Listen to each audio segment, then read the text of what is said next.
mga ka-vlogger, mga ka-technician, may bago tayong tanggap mo ito, DB audio by Astron. Ayan yan, amplifier na to, sirain talaga to eh. Maraming naguguluhan sa na to, sa diagram ng ginawa ng Astron na to. Masyadong maraming transistor. Kung ginawa nila nito ay tuwan lang, pag on mo mga seconds lang, tapos on yung switch. Dapat ang ginawa nila dito, marami kasi dinaanan yung papunta rito sa 12 volts eh, oh. Ilang transistor yung dinadaan? Isa, dalawa, tatlo, apat, lima. Meron pa sila dito. Ito ay kwanto regulator na 7812 to. Ayan. Dapat ang ginawa na lang nila, sinimplihan lang. Kawawa naman yung mga bumili. Kabago-bago, sira ka agad.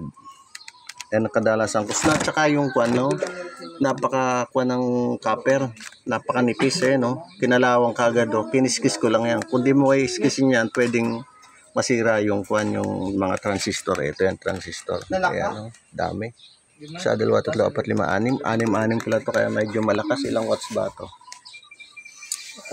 Tingnan natin yung wattage niya. Saan ba? Ayun, 2,000 watts. 2,000 watts siya. Ayan, nakalagay. Pero PMPO po yan, hindi yan totoo. Hindi pa to RMS eh. Peak power music control pa to eh.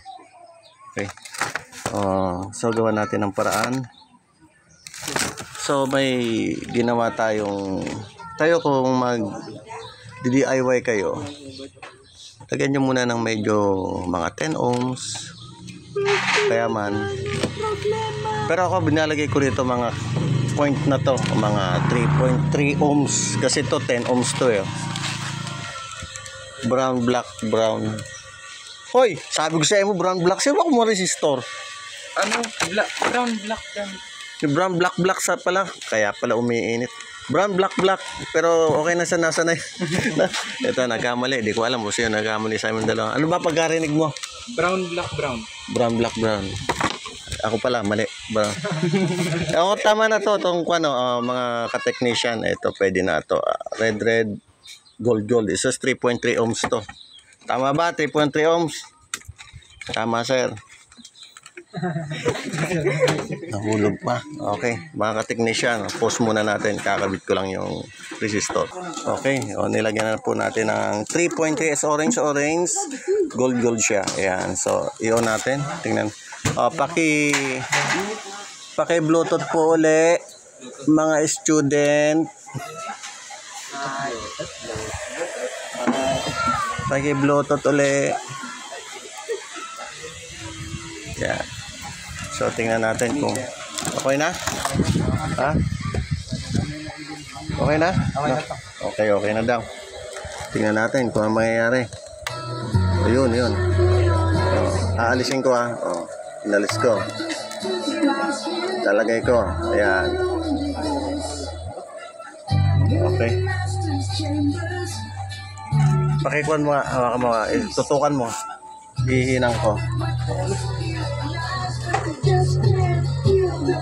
Ayan. So ganyan lang po kadali maggawa ng paano gumana ng relay. Kasi hindi siya gumagana ng relay. Ayan. Point lang po rito sa positive, huwag po rito sa negative. Positive po tayo ng 12 volts ng relay. Ito yung dalawang mag-o-on, kontakto ng on, mag-o-on yan. Okay, tapos dito sa transistor, emitter mo naman, galing naman dito sa emitter ng 7812. Ayan, 7812. Yung isa nito, gagawin din natin sa positive din. Kukuha naman tayo dito naman sa isa na to. Okay? Vlog ba? Ayan, hindi masyado yan. Lalagyan ko rin mamaya. Sana makatulong tong vlog ko na to sa inyo, mga ka-technician ko. Okay. Uy, may-ari pala to. Ito, tiga Irusin. Siya may-ari. Dumaya pa rito sa bahay. Dinala nung technician ko kasi puno na dun sa shop. Okay. Ito yung mga estudyante kong pogi. Ayan. Tingin-tingin. Tingin-tingin. Hoy. Yan.